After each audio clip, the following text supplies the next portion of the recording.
Olá, pessoal. No vídeo de hoje nós vamos continuar a falar sobre os conjuntos numéricos, mas vamos avançar mais um pouquinho.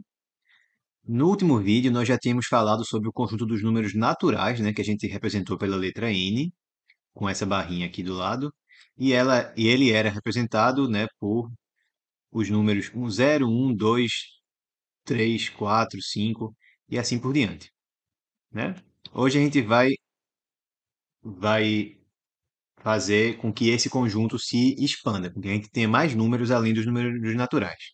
A ideia é a gente tentar resolver alguma equação da seguinte forma: x, que é uma incógnita, mais a igual a b, certo? Resolver alguma equação desse tipo, onde a e b são números naturais.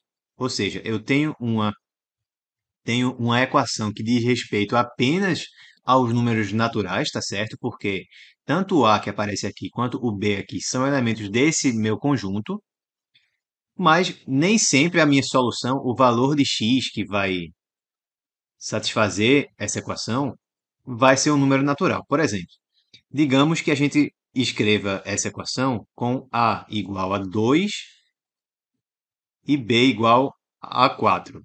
Então, o que é que a gente quer? Se o A é 2 e o B é 4, a gente quer obter um número natural x que, somado com 2, dá igual a 4. Então, existe uma solução natural que seria x igual a 2, certo? Essa aqui seria a solução.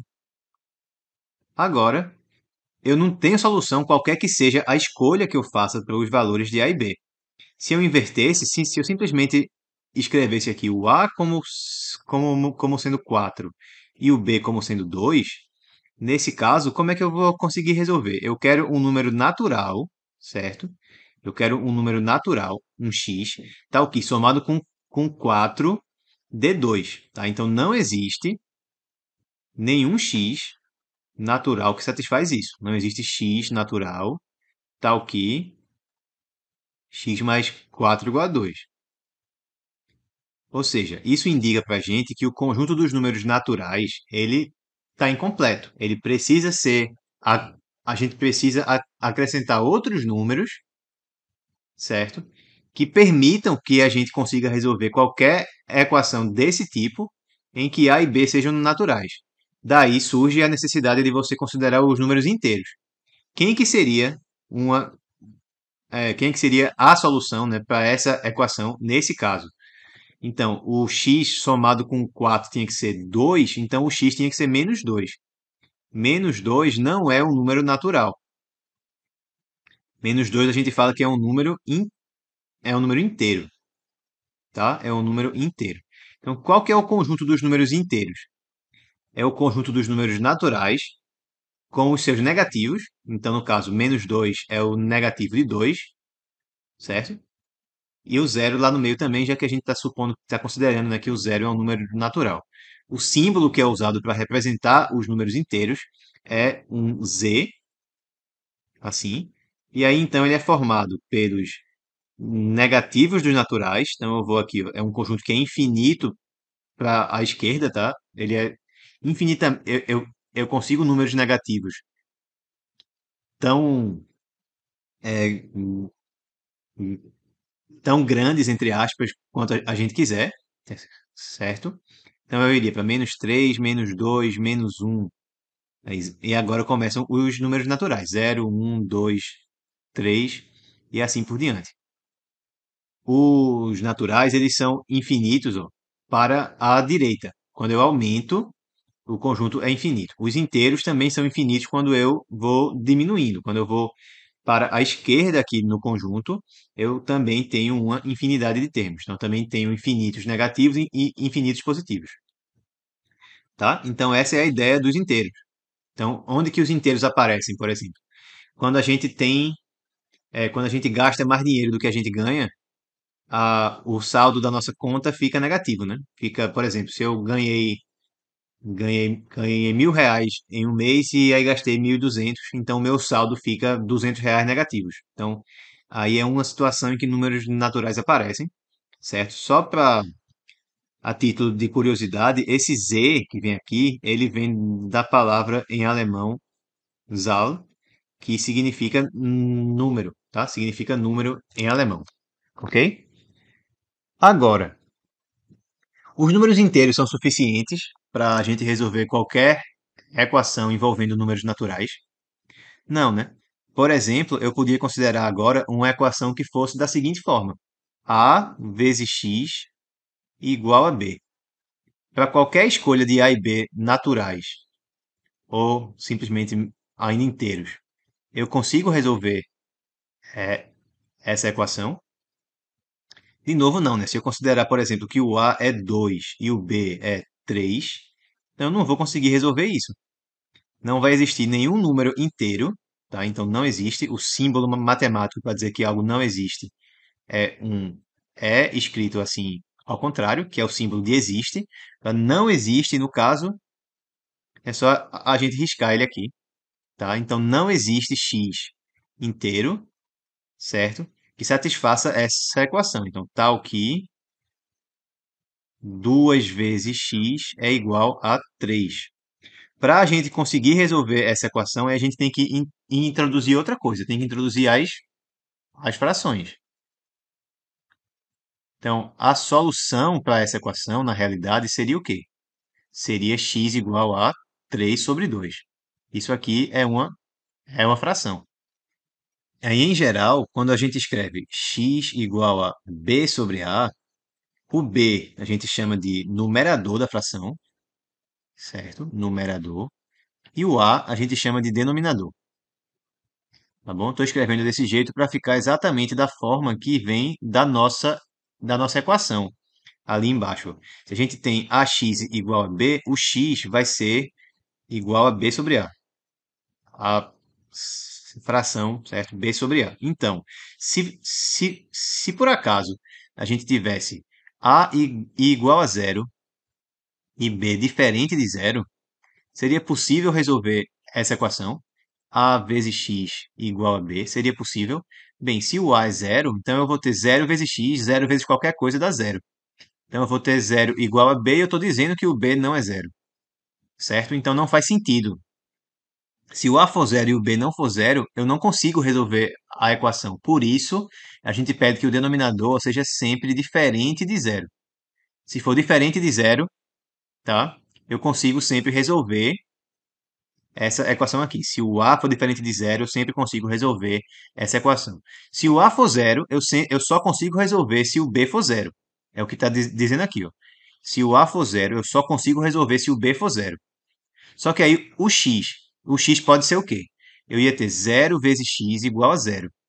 Qualquer coisa que eu escrever aqui vai ser uma solução, né? Se eu colocar x igual a 1 vai ser solução, x igual a 2 vai ser, x igual a 10 vai ser, x igual a menos 1000 vai ser.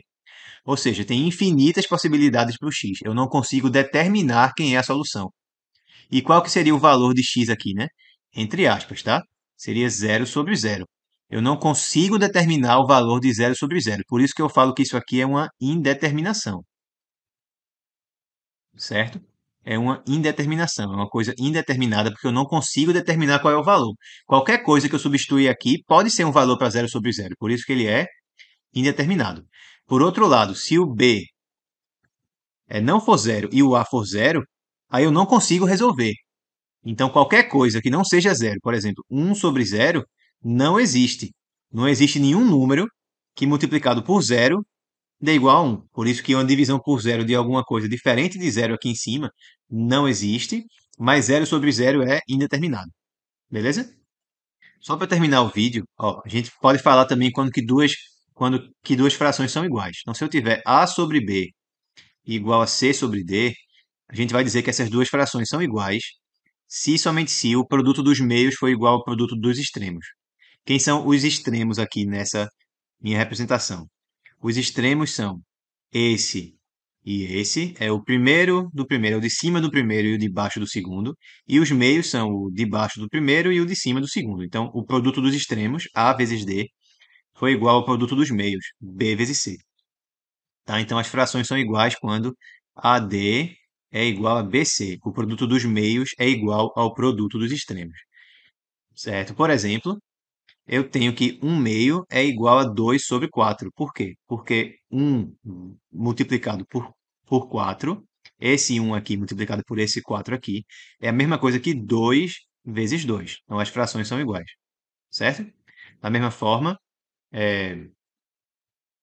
3 sobre 9 é a mesma coisa que 1/3, porque 3 vezes 3 é igual a 9 multiplicado por 1. Então, eu tenho frações iguais. Sempre que eu tenho alguma fração, eu posso ver se eu consigo simplificar ela, certo? Por exemplo, essa 3 sobre 9 que tem aí, a gente consegue dividir tanto o numerador por 3 quanto o denominador, resultando na fração que a gente tem aqui. Quando a gente não consegue mais fazer isso, a gente diz que a fração é irredutível. Então, essa aqui, ó, esse 1/2 e esse 1/3 são frações irredutíveis. O que é que significa isso? Significa que eu não tenho mais como cancelar, tá certo? Não tenho como cancelar mais. Por exemplo, então, se eu tenho 14 sobre 22, essa fração ela é irredutível? Ela não é irredutível, né? Porque 14 é múltiplo de 2, 22 também. Então, eu posso simplificar ela, simplificar em cima e embaixo por 2, fica 7 sobre 11. Agora, tem algum número que é divisível por 7 e por 11 ao mesmo tempo? Só tem um, né? Um é o único número natural que é divisível por 7 e 11 ao mesmo tempo. Então, essa aqui é irredutível, tá certo? Então, só para finalizar, o outro conjunto novo que a gente vai considerar aqui é o conjunto dos números racionais. O que é que são números racionais? São números que podem ser escritos na forma de uma fração, certo? Números que podem ser escritos na forma de uma fração. Então, a gente representa o conjunto dos números nacionais por Q, que você pode pensar como um conjunto das frações, sendo que tem várias frações que são iguais, né? Então, em geral, a gente costuma dizer que o conjunto dos números nacionais, o nome Q aí vem da palavra quociente, né? Já que quando a gente tem uma fração, essencialmente o que a gente está fazendo é uma divisão, tá? A sobre B aqui é como se fosse A dividido por B. Então, vem da palavra quociente. Então, o conjunto dos números, o conjunto dos números racionais pode ser visto como o conjunto das frações A sobre B, tais que A e B são inteiros, o B é diferente de zero. Se eu quiser ver, eu posso ver assim. E se eu quiser pensar só nas frações irredutíveis, aí eu posso pedir que o único número que divida tanto o numerador quanto o denominador seja 1. Isso significa que o máximo divisor comum entre A e B é 1, certo? Então, em alguns livros, a forma como se define os números racionais é essa, tá certo? Como frações irredutíveis. Essa parte aqui é para garantir que a fração é irredutível. Beleza, pessoal? Então, com isso a gente finaliza a aula de hoje, ainda sobre conjuntos numéricos. A gente vai passar agora um bom tempo falando sobre números racionais, sobre operações entre eles, tá? Então, espero que vocês tenham gostado. Um grande abraço e até a nossa próxima aula.